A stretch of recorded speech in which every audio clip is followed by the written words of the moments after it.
Hello, everybody, and welcome to this webinar. Great to see we have attendees from all over the world. My name is Rutger de Jong. I work for Servoi as a sales manager. And for those who don't know us, in short, Servoi is a software development platform especially used to build SaaS and mobile applications. But I'm sure you will be learning more about that in this session. Today we'll be mainly talking about why Servoi could be of interest to you as a Delphi developer. This webinar is not so much meant to do a one-on-one technical comparison between Delphi and Servoi. We'd rather like to talk about the business reasons to go for one or another, when is the right time to consider our platform, or how could you adapt or adopt the Servoi platform as a Delphi company. And for that, we invited two customers who have a strong background in both Servoi and Delphi, with whom we will have a panel discussion hosted by my colleague, Sean Devlin. But before we start, a couple of housekeeping notes. We're aiming for a 30, 45 minutes webinar time-wise. And we always try to make these kind of webinars as interactive as possible. So if you have questions, please use the chat panel, which I will be monitoring during this webinar. And also this webinar will be recorded and shared afterwards. So if you want to look it back or share it with others, this is possible. All right, let's get started. Sean, are you there? I'm here. Good morning or good afternoon, Rutger. Hi. Hi. Alrighty. Well, my name is Sean Devlin, and I help to run Servoi's North American projects.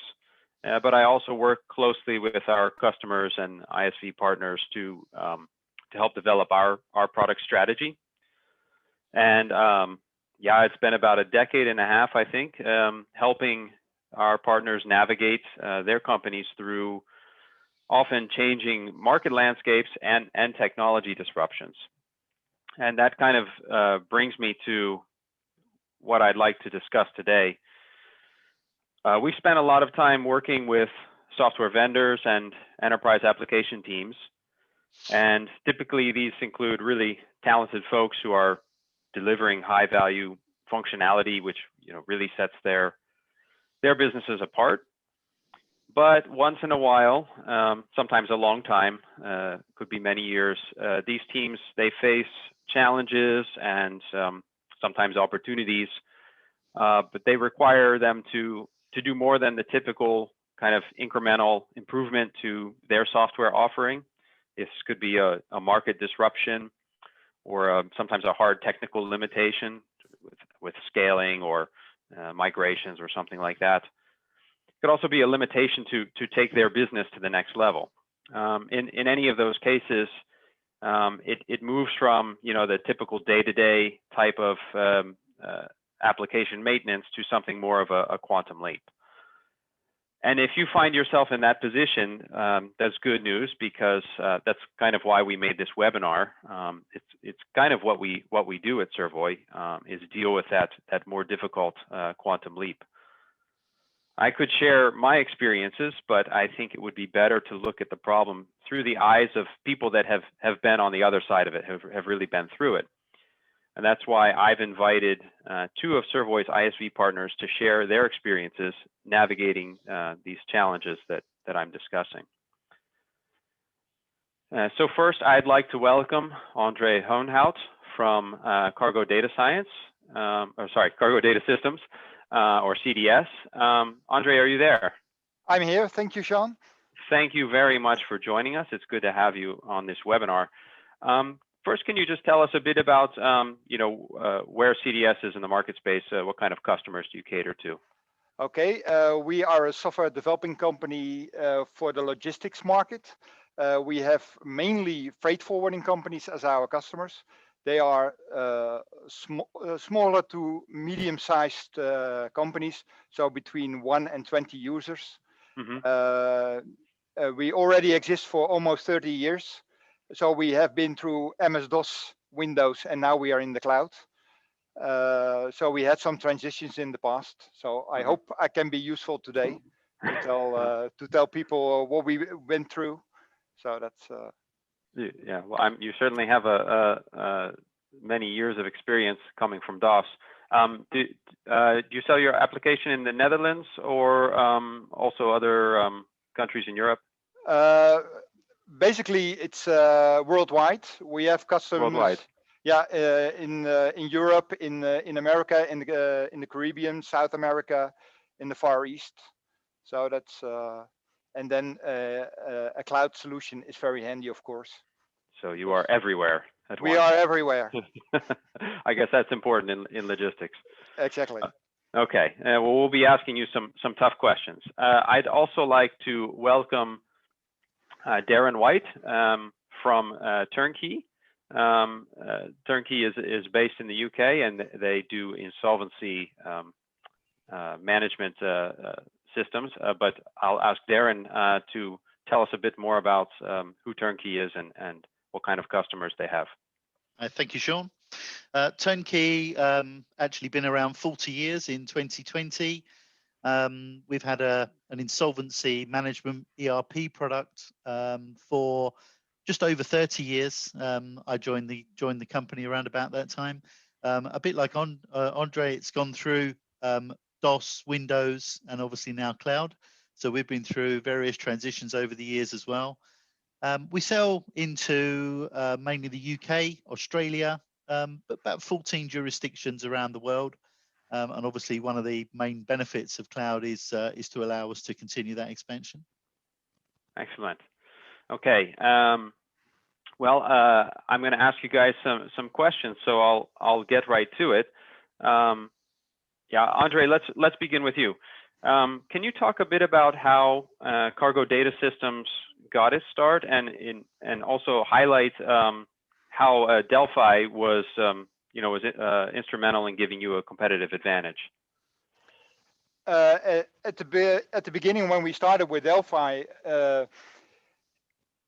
it was a very easy program to use. You had so many opportunities. You have components. You could do everything very quickly, and it was not easy. It was easy to learn.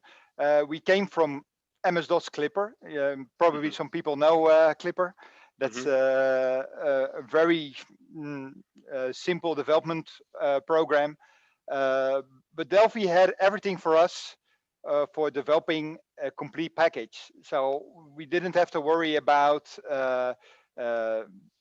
not much worrying about database connections, as it was a one-stop shop. So that's what we liked. You didn't have to have a piece of software for this and for that, so everything was in the box. Right.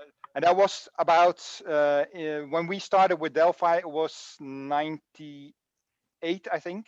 Okay. That's when we started. And we have used it. We're still using it for our messaging platform, but for our main program, we don't use it anymore. We still run the old program, so we still have Windows customers. So we still work sometimes with Delphi, but it's not our main business anymore.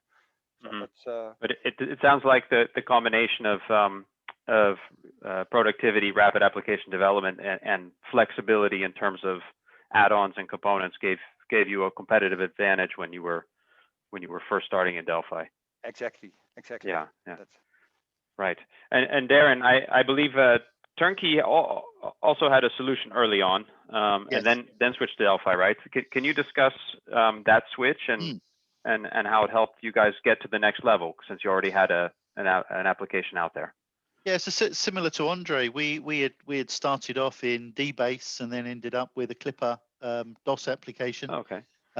So we then were looking for a new platform to modernize into the Windows environment. Settled on Delphi. One, it gave rapid application development. We were able to use some of the business logic, which was really helpful in getting us to market a lot quicker with the Windows product. The other thing we really liked with Delphi was the being able to compile into a single exe. So everything was just compiled into a single executable. We didn't have to have a complicated install routine with DLLs all over the place and registered and so on. So that was one of the things that made, again, our transition into the market very easy. Yeah, it's interesting that you were able to reuse your business logic. We see that sometimes it's an important part of a modernization strategy in some, but certainly not all cases where leveraging legacy systems or core systems during modernization is part of the strategy, and sometimes it's not. So I think that's an interesting aspect to your adoption of Delphi.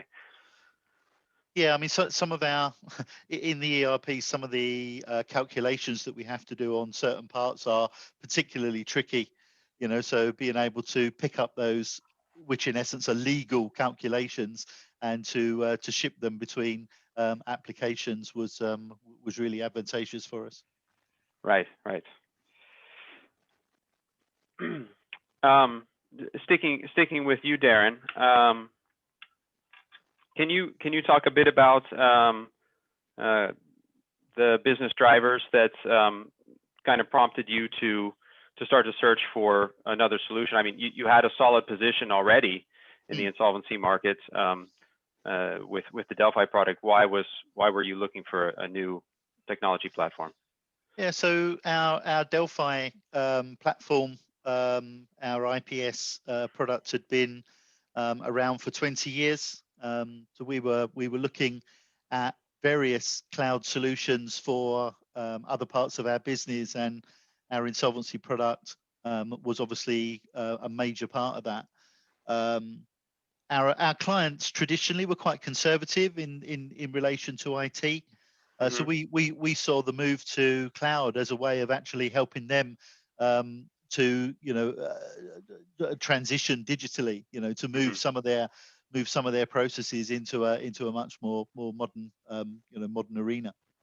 So in that case, they were kind of asking for a cloud solution, not resistant to it. They we'll still get people that will be resistant to it, but yeah, in the main, once they actually understood what was meant by a cloud solution, the fact that we look after their infrastructure, their backups, their security, once they realize that, it's a very quick transition. Right.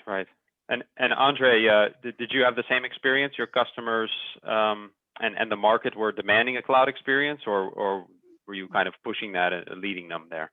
No, we got the same questions from our customers, but also our competitors started with cloud solutions. So we had to do it because we saw that the sales of our Windows program went down.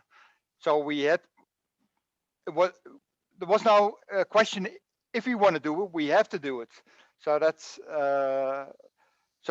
basically there was no choice. So we started early on to look and for a new software development tool, and we took a long time for it because we started already in 2012, 13, I think, with looking, and we tried some packages, and in 2017 we decided to go for Servoi, and now it's almost up and running. And but also we still have customers who don't want to go to the cloud because they are afraid security. Everybody can see my data. Is it safe? But on the other hand, if you explain them what cloud means, how the security is set up, that you don't have to worry about your data, then most of the people are convinced. And go along with you. And it's very nice because you get a total new experience with your customers. Right. Yeah, it's interesting. I've heard this push and pull dynamic for years, in that software vendors who want to go for the cloud for many reasons. On the one hand, they feel a resistance with their current customer base in some cases, and then the market almost demands it because it's weird. Their competitors may already have cloud, browser, mobile in their offering, and it's almost like people don't want to go to the cloud, but they do. They're just scared. So it's an interesting dynamic. Exactly. That's definitely, yeah. Andre, upending your traditional environment and in your processes probably was not an easy decision. I mean, we talked about the fear for customers, but I think you know, for enterprise application teams and software vendors, it's also scary. Can you talk about the things you were looking for in terms of technology perspective, but also from a business strategy? What, you know, how did you look at this challenge, and what kind of searches did you do? First, when we started the search to a new application, we had the idea of saying we want to make a program that runs on Windows, on Apple, on Linux, and in the cloud. And if you're gonna start looking for that, then Servoi pops up almost right away. Because that was in 2012, 2013. And then we still had the idea, oh, we have to also make a desktop application.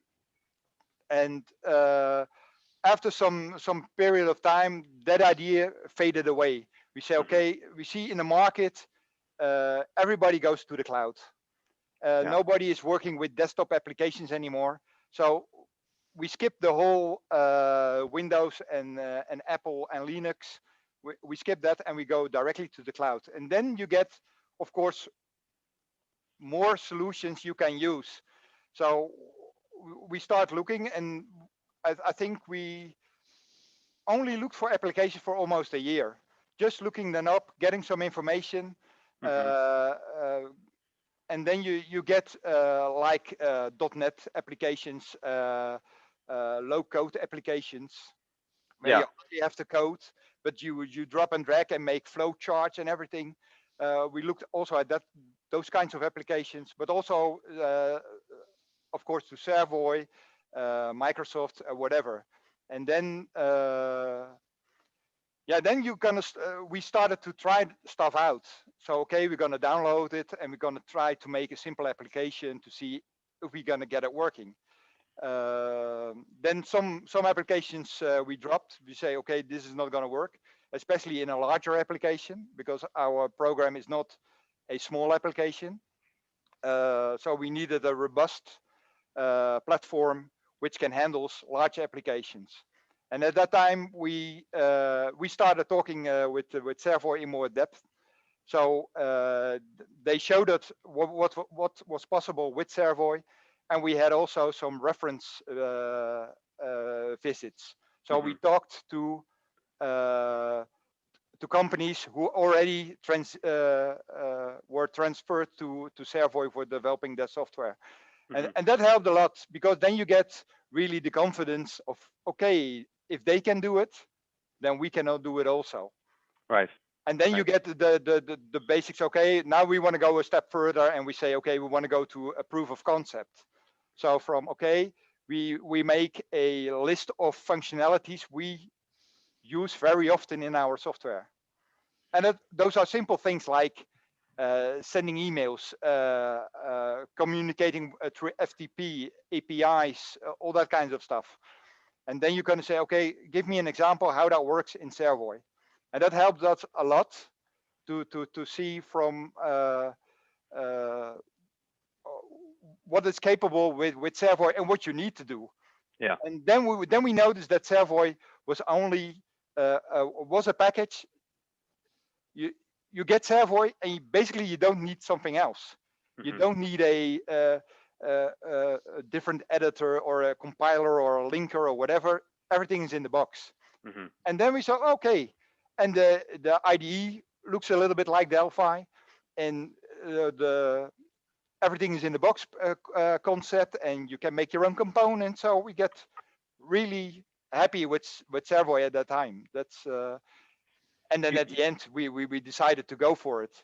Yeah, you mentioned that you searched for like a year looking at things. It sounds like a real research project when you're taking on modernization, and you did bring up the proof of concept, which I think it's a critical step in evaluating any kind of dramatic change. Is not just that there's a few checks in the boxes and then you make a decision, but you really need to prove some things that it will work for you in your specific case.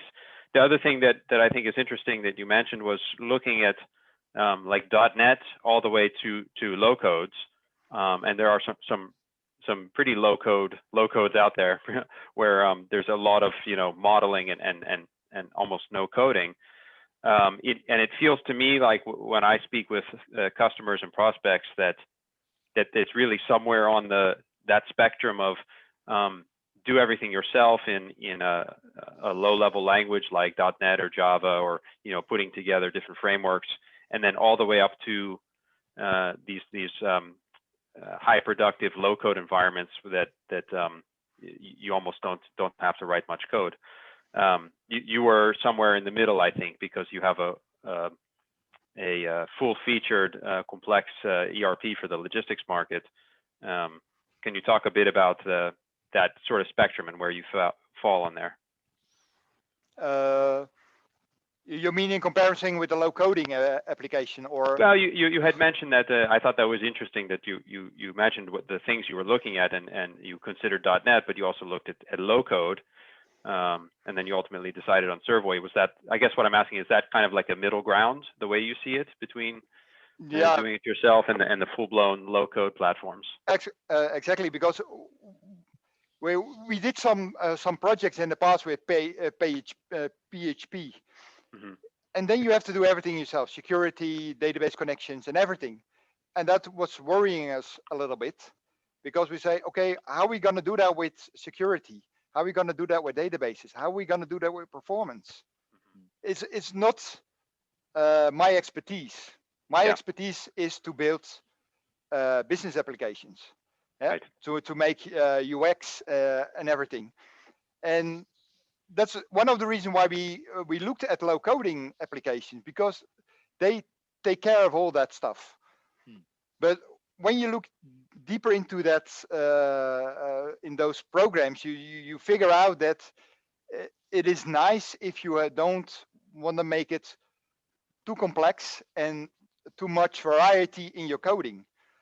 Because if you have a lot of customers, every customer wants something else. Everybody is doing the same, but they do it all different. Yeah.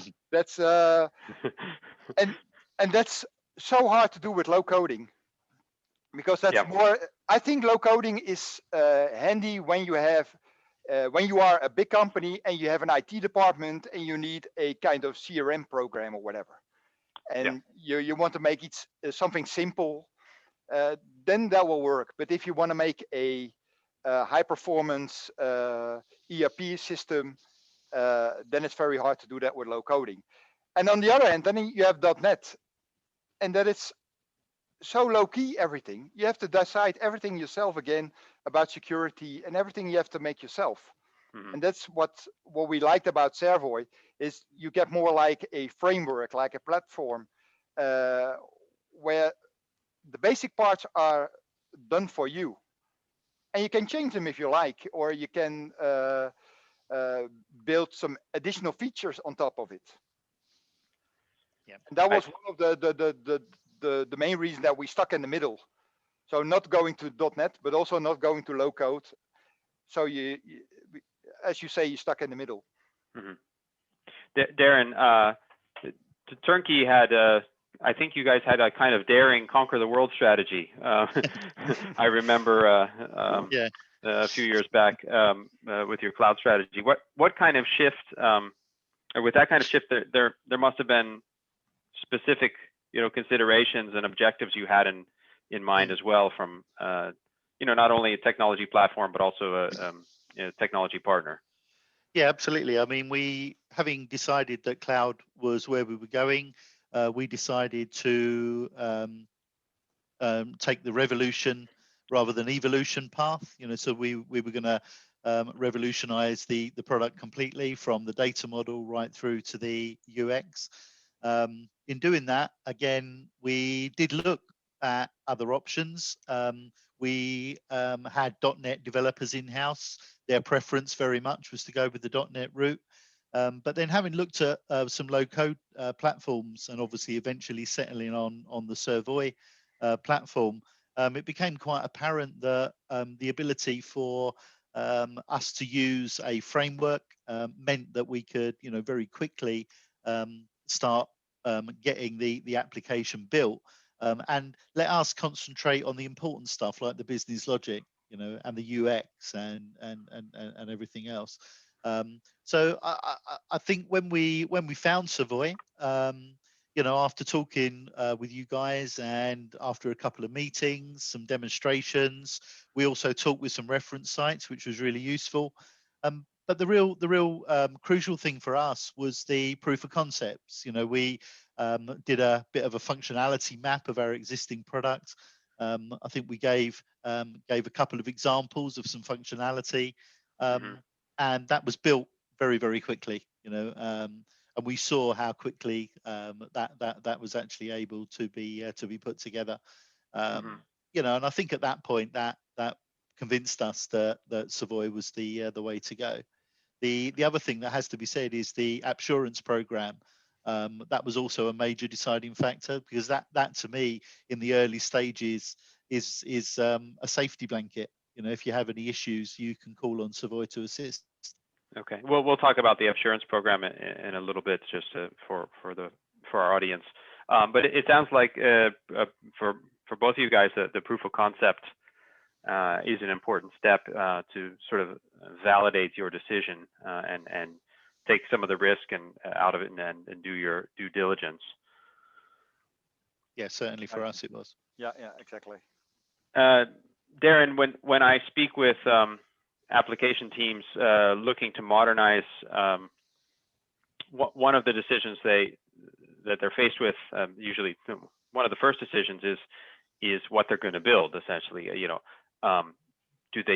you do a complete rewrite of your existing application, or do you lower the risk and do a minimum viable product, or sometimes people say MVP, where you maybe take a small subset that you can still take to market, or maybe a new satellite application. Turnkey, you guys took a bold step, and I think you said evolution versus revolution. The other way, yeah. yeah. Can you talk about that decision and what was driving that, and what was was there any fear in that decision, and how did you manage that? Yeah, I think again, if I said that there was no trepidation in that decision, I would be lying.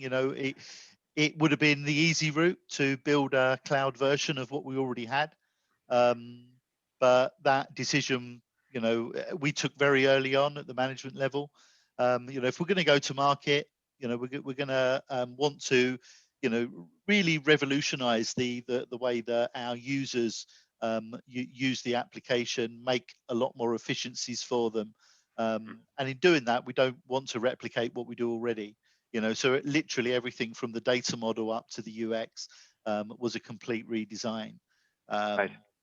Maybe that maybe meant that the build length was slightly longer, and maybe testing took a little bit longer because we weren't testing like we like, but at the end of the day, what we've ended up with is a far better solution than we would have done with a safer MVP. And about how much time did you spend to go from the first development sprints to where you had something that you could at least put before a customer and get them to test it? And probably just over a year. Wow. To the point where and that included getting the devs trained and whatever. And so to the point where the other thing that was important was that we wanted to involve the customers early on. We've got a large customer base, and we wanted to involve. We've got some customers that we consider friends, and so we wanted to involve those friendly customers at an early stage so that they almost felt part of the process as well. Yeah, in a lot of the projects I'm involved with, I definitely see a higher success rate with customer involvement.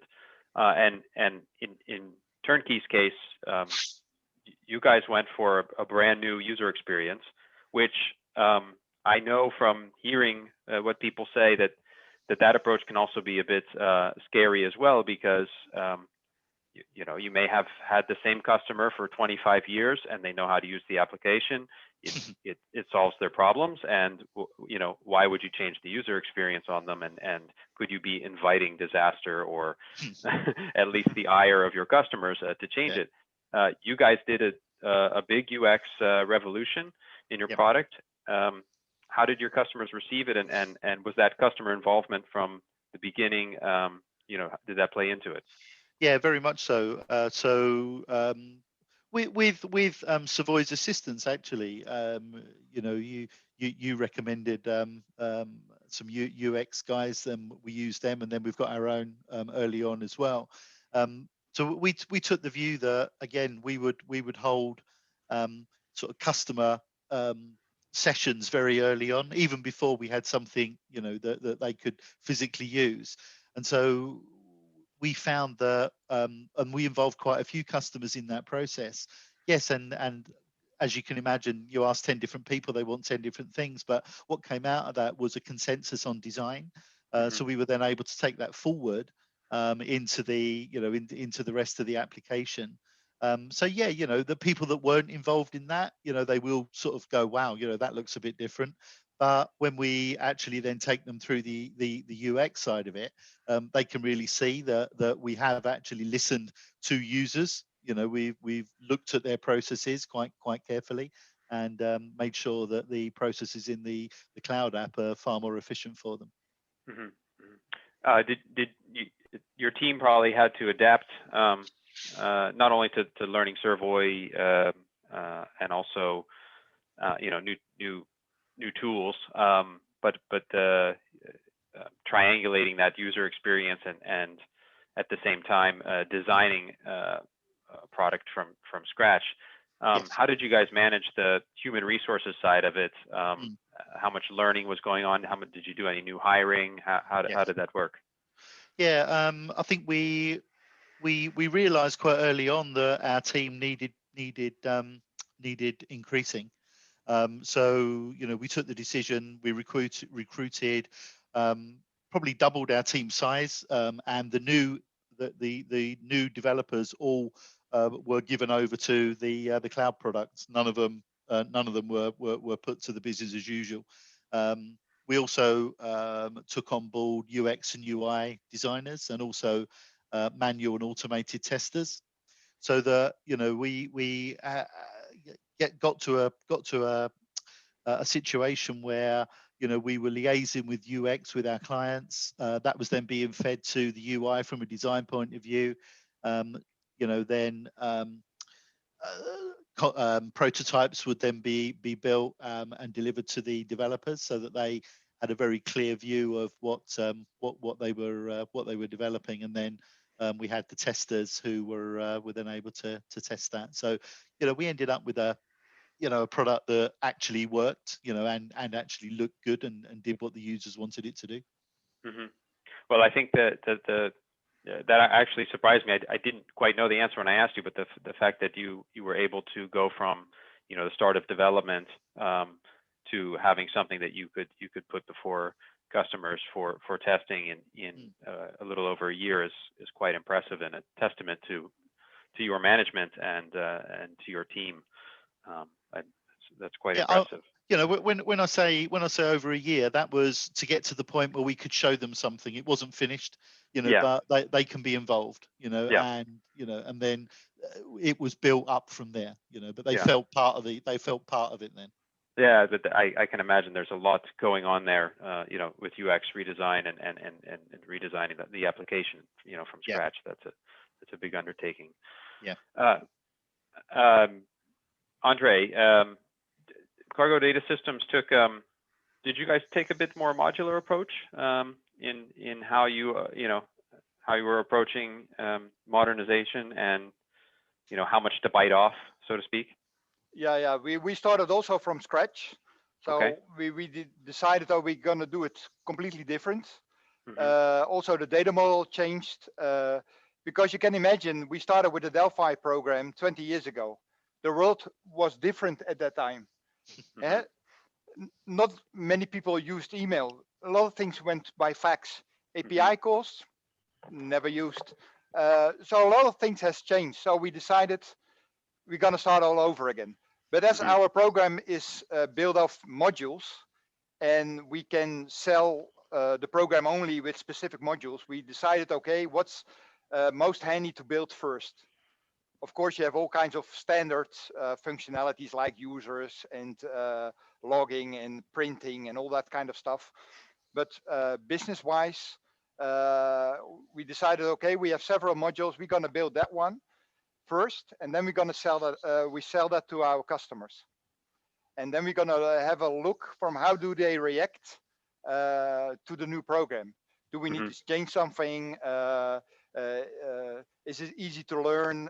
Do they have a lot of questions? Is it too difficult or whatever? And we were very surprised because after a year after we started, we got our first customer already who start using the program, and we get really good feedback from them, from stuff that was not handy, because sometimes you do stuff like you're working in Delphi, and that's not the way to go. You have to do it like it's in the cloud. Yeah. So sometimes you have to change a little bit how screens are working or how they react. And that's very handy if you have a couple of customers who are actually working with your program. And that's what we did. And then after a while, every time a new module was built and was added to the program, now we almost, you're never ready with the program, of course. Yeah. But now we just started a couple of months ago with our last module. And then we have completely everything what was in the old program, we have also in the new program. Right, but you're able to be in production already with some of the application from what they had before. Before Exactly. you even have other items in production. Yeah, exactly. But it sounds like in both of your cases, modernization means more than just being in the cloud and just having a browser or mobile offering. It sounds like it also involves really rethinking and retooling how how your customer and your user flows work, what kinds of problems they're solving or how they're solved. It's not just a UI UX tweak, or we host it now on AWS instead of on premise. It sounds like it's a holistic. Yes. It is more than that, of course. That's and in the beginning you think, oh, it's only the screen which is different, but it's so much more.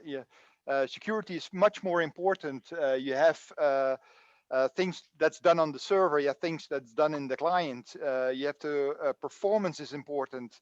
How does the system react if you have 100 users at the same time logging into your system? So if you have the chance to do it right, start from scratch. That's my advice. Yeah. Well, I think it would be nice to hear about where you are today, and do you feel future-proof? Do you have a positive business impact from the modernization? Standing where you are now and looking back, and I'll stick with Andre. How do you feel about where you are, and also what's coming? And while you answer that, I'm going to show a little bit of the Cargo Data Systems application. Okay. Yeah, we at the moment we're very happy with our program.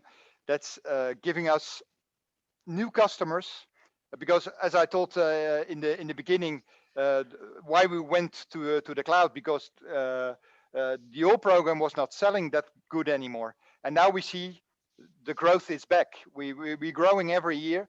It's now Corona time, but we're still growing. We're still getting new business in there, and we see also new possibilities. You see stuff. New opportunities arise because connecting to other systems is much easier. You can have also other people like portals for your customers. Is also very easy to do in a cloud environment, and that's on an on-premise it's much more difficult. Right. we have also, again, so much more opportunities at the moment to dive into that we're not ready for a long time. Right. But we have a product, it's selling, it's working, people are happy, we're making money. My colleagues are happy, so that's important. It's almost as if getting at least today, modernizing and getting to the cloud is the beginning. It's not the destination, but it's almost like the start of a new era. A new era, yeah. That's definitely as you know, software is never ready. Software's never done. And your environment, your customers are changing, the government is changing, the law is changing, so you have to be busy. And I think with a cloud solution, at least you're ready for the future. That's for sure. Right. You were mentioning integrations. I want to ask Darren, I think, and this is, I'll play a little bit of Turnkey's application. Maybe talk about where you are today and where you're going, and I think you guys are doing a lot with integrations now. So where we are today, we have the product launched, users using it. In terms of integrations, we've already got a number of integrations, both with things like document management solutions that clients use, obviously things like Office 365, Teams integration.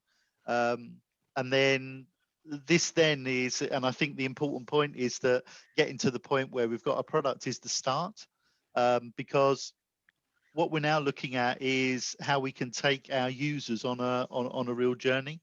On a digital transformation, and the real exciting things that we're looking at the moment are RPA, so robotic process automation. Where we can actually get robots to do the work of some of the the mundane work of some of the caseworkers. We're also looking at data analytics, so how we can be looking at the clients and telling them how they're doing, to give them some KPIs. To compare what they're doing along with similar size organizations. So again, the cloud, we've never been able to do that before because all of their data was on premise. Now that we're multi-tenanted, all of those things become possible for us. That's really exciting. I really appreciate you guys sharing your experience. I think it's fair to tell the audience a bit about Servoi's involvement in this. I think that I'll talk just a bit about kind of our philosophy and where we come from. Our founders at Servoi had a background in rapid application development, but were frustrated by the lack of web apps, the lack of ability to run, SaaS wasn't the term back then. And so they wanted to kind of bridge the gap between these productivity tools that were around in sort of the previous generation and where the market forces were going, because things were changing quickly. About 10 years ago, we added web browser and mobile offerings. Before that, we had a lightweight desktop client that could run over the internet. So we were sort of SaaS enabling our customers from the beginning. And in many cases, we have software vendors that have been with us for many years and have actually moved from desktop to a SaaS offering, to a browser offering, a mobile offering. And we had a previous web client that was Ajax based. About 5 or 6 years ago, we came with our HTML5 client we call the NG client, and the suite of mobile and desktop versions of that. And so what we really like to, our sort of mission is to offer software vendors and enterprise application teams a chance to step off that endless cycle of rewriting and modernizing and following technology fads and focus instead on their business and how to offer their customers the best solution. So we really seek like a long-term partnership. We don't really think of ourselves as a technology in the sense of you know, a single stack, but more of an evolutionary kind of company that tries to stay ahead of the market and what business applications need to do. From the sort of tech stack point of view, our focus is really to provide a platform, of course, that has the rapid application component to it, but that has what we call the non-functional requirements that all business applications are expected to have, like performance or security and multi-tenancy. More and more, we're looking today at DevOps, and we actually have a complementary offering to the platform itself, but a DevOps pipeline as a service, and also production hosting. So we really try to focus on those sort of non-functional problems that face business applications, so that teams can really focus on their own, you know, their own core competencies and leave the sort of technical plumbing behind.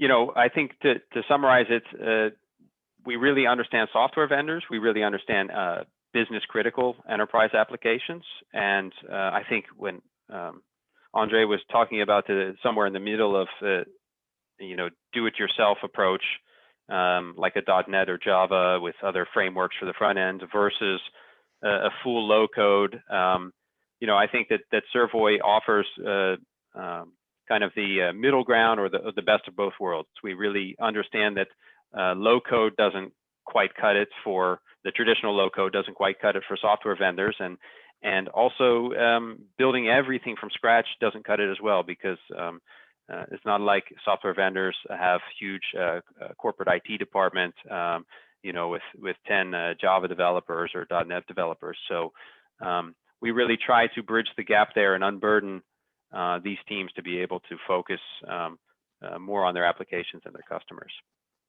So if any of the stories from Darren or Andre are compelling to you, and you'd like to know more, I'll leave this slide up. We're offering some promotions through the end of the month. You can contact sales@servoi.com and set this up. I think both Turnkey and CDS went with a proof of concept to get started, to kind of de-risk the approach, also to do some due diligence and really get an understanding for what the platform and the company is like. So if you find this compelling, please let us know if you'd like to talk. And finally, I would like to really thank Darren and Andre for their time, for their partnership with Servoi, and for sharing their experiences for all of you. So thank you guys both. It was a really thoughtful discussion. I appreciate it. Okay, you're welcome. Thank you, Sean. Thank you. Okay, and thanks to our attendees. This will be recorded, and we will share the recording with you as well in case there's anything you wanted to see or listen to again. Bye for now, everyone. Okay, thank you. Bye-bye. Bye-bye. Bye.